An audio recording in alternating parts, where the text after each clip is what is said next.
Item number 4. Mr. Muhammad Abdul Salam MPA to please move this privilege motion number 7.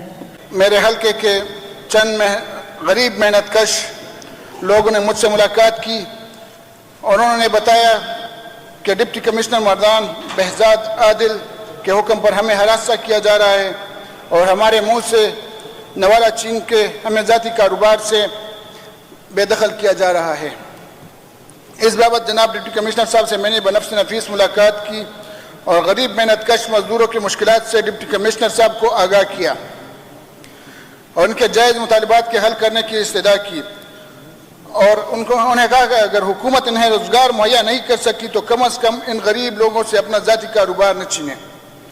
ان کے اس روزگار سے حکومت کو کوئی تکلیف ہے نہ عام عوام اس سے متاثر ہو رہے ہیں۔ تاحال ڈپٹی کمشنر صاحب نے ان غریب مظلوم محنت کش مزدوروں کی شکایت کا ازالہ نہیں کیا بلکہ ڈپٹی کمشنر صاحب کی غیر سنجیدگی کی وجہ سے ضلع مردان میں امن و امان کا مسئلہ پیدا ہونے کا خدشہ ہے۔ ڈپٹی کمشنر صاحب کو شکایت کے ازالے کے لیے بار بار ٹیلی فون کرتا رہا مگر انہوں نے غیر سنجیدگی کا مظاہرہ کرتے ہوئے میرا فون سننا مناسب نہیں سمجھا۔ ڈپٹی کمشنر کے اس عمل سے نہ صرف میرا بلکہ پورے ایوان کا استحقاق مجروح ہوا ہے، لہٰذا میری استحقاق کو متعلقہ کمیٹی کے حوالے کیا جائے۔ جناب اسپیکر صاحب، میں چند باتیں کرنا چاہتا ہوں۔ اسپیکر صاحب، مردان میں 3 NA کی سیٹیں اور 8 PK کی سیٹیں ہیں۔ مردان خیبر پختونخوا کا پشاور کے بعد دوسرا بڑا ضلع اور دوسرا بڑا شہر ہے۔ مردان کے عوام نے 3 NA کی سیٹیں پاکستان تحریک انصاف کو دی ہے اور 8 صوبائی سیٹیں بھی پاکستان تحریک انصاف نے وہاں سے جیتی ہیں۔ کلین سویپ کے مردان، حالانکہ اس وقت جو زمینی خدائیں بنی ہوئے فرعون ان کو وہ بھی PTI کے خلاف، الیکشن کمیشن بھی PTI کے خلاف، زمین پہ موجود تمام قوتیں PTI کے خلاف، مگر مردان کے عوام نے پاکستان تحریک انصاف پہ اعتماد کیا اور پاکستان تحریک انصاف کو کامیاب کیا۔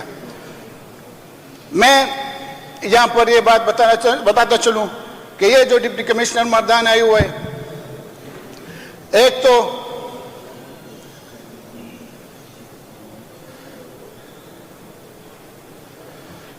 تو وہ اس کو فالج ہوا ہے، ایک سائڈ پہ وہ معذور ہو چکا ہے، اس فالج کی وجہ سے اس کا آدھا حصے کا دماغ بھی مفلوج ہو چکا ہے۔ اس میں انسانی ہمدردی کا کوئی نام نہیں ہے۔ مردان کے عوام نے ہمیں منتخب کر کے اپنے حقوق کے لیے ہمیں منتخب کیا ہے۔ مردان کے امن سکون اور مردان کی ترقی و خوشحالی کا ہم سے اس کو کوئی زیادہ فکر نہیں ہوگا کیونکہ مردان کے عوام نے ہم پہ اعتماد کیا ہے۔ ہم گورنمنٹ میں اور وہ گورنمنٹ امپلائیز ہیں، وہ جو بھی کام کرے گا ہمیں اعتماد میں لے کے کرے گا۔ مردان کے ان غریب لوگوں کا جب یہ روزگار اسے چھینا جن سے نہ عوام کو کوئی تکلیف ہے ان کے روزگار سے، نہ ٹریفک میں کوئی دخل پڑتا ہے، خلل پڑتا ہے اس سے، اور نہ گورنمنٹ کو کوئی نقصان ہے اسے، ان لوگوں سے یہ اپنے بچوں کے لیے جو وہ حلال کی روزی کما رہے نوالا وہ ان سے چھیننا چاہتا ہے۔ ہم انہیں ایسا کرنے نہیں دیں گے جناب اسپیکر صاحبہ۔ میں اس لیے یہ استحقاق میں لایا ہوں۔ ان غریب لوگ اگر ان کو ہم روزگار نہیں دے سکتے، ان کو ہم نوکری نہیں دے سکتے، ان سے وہ روزگار جب ہم چھیننا چاہتے ہیں تو کیا وہ چوریاں کریں گے، ڈاکے ڈالیں گے، قتل کریں گے، جس سے امن بھی خراب ہوگا؟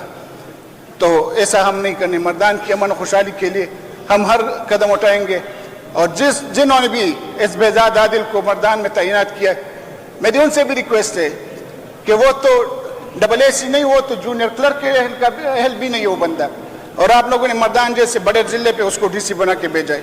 برائے مہربانی اس کو مردان سے بے دخل کریں، کہیں دفتر میں اس کو SD کر کے جونیئر کلرک کی سیٹ پہ بٹھا دے، اس کے لیے وہ شاید اہل ہو، کیونکہ اس کا دماغ بھی مفلوج ہو چکا ہے فالج کی وجہ سے، اور نہ پہلے اس نے کبھی انتظامیہ کی ڈیوٹی کی ہے، پہلی دفعہ اس کو مردان جیسا بڑا ضلع اس کو دیا ہوا ہے۔ جناب اسپیکر صاحبہ، میری ان لوگوں سے ریکویسٹ ہے جنہوں نے اس کو وہاں پر لگایا کہ اس کو فوراً مردان سے نکال لے، نہیں تو میں ان لوگوں کا جن کا روزگار انہوں نے خراب کیا ہے کل سے میں ان کو کہوں گا کہ اپنا روزگار ادھر لگا دے، اور میں ادھر کھڑا ہوں، میں دیکھتا ہوں یہ ڈپٹی کمشنر کیسے آتا ہے ان لوگوں کا روزگار خراب کرتا ہے۔ میں اس کو چیلنج کرتا ہوں اس بہزاد عادل کو کیا کہ کل ان کا روزگار آپ ان کو خراب کر دے، میں ان کے سامنے کھڑا ہوں گا، اس کو گھسیٹ کے میں مردان کی حدود سے بات کروں گا انشاءاللہ۔ شکریہ، بہت مہربانی۔